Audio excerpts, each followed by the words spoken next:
back to that. Okay, so the green card piece has apparently been reversed.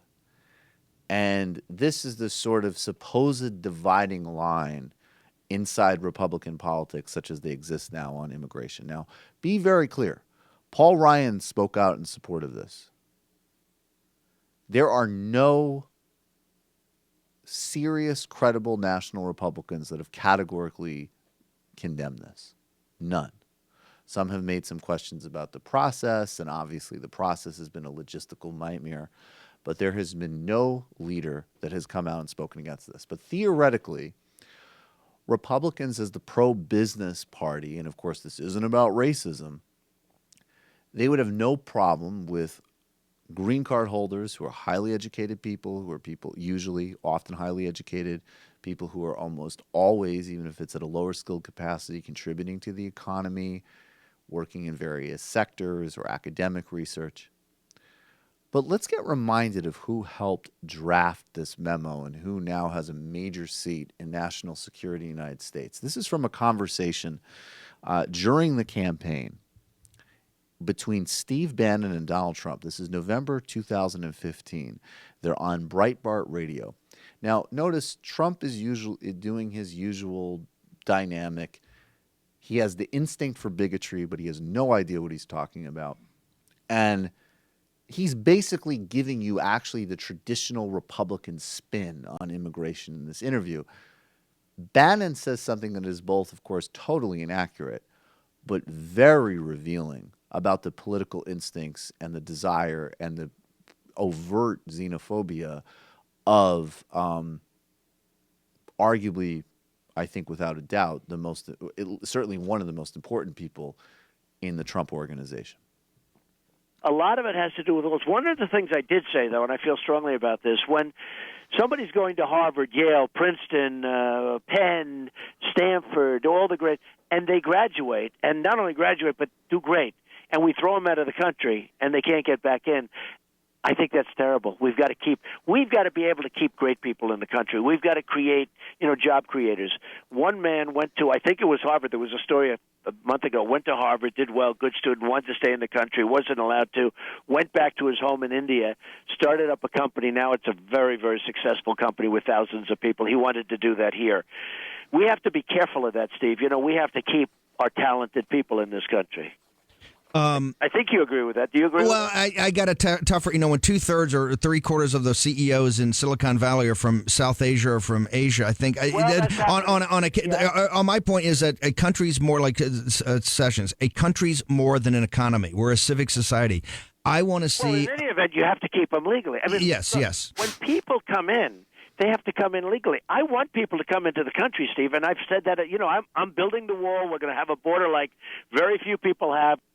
Okay, so there you have it. Donald Trump has no idea what he's talking about, but he's actually playing the traditional Republican card there, which is that, look, if they can come in and they can make money, contribute to the corporate sector that funds the Republican Party, that's fine.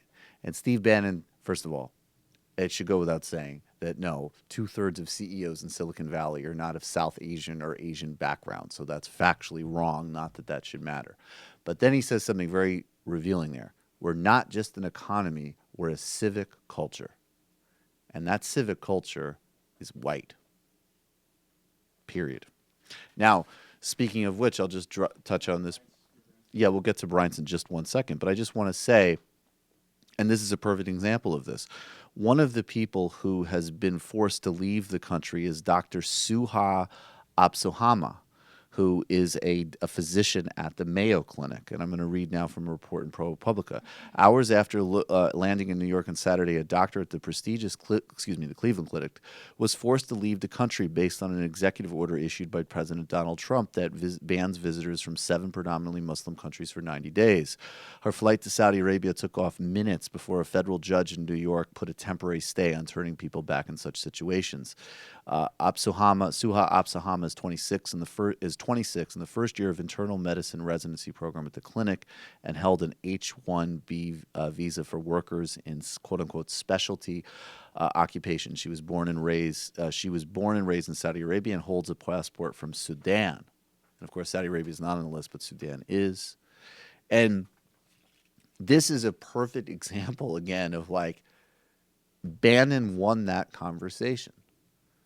Because if you were just looking with no humanitarian values, no concern about global human rights, no concern about America as having responsibility to the world in terms of creating and participating in many crises where refugees are generated, including Syria, setting all that aside, this is someone who works at one of the most prestigious medical clinics in the country, who's highly educated, and who contributes undoubtedly more in terms of economic output and just that sort of raw quantitative sense than most people who are native born in this country.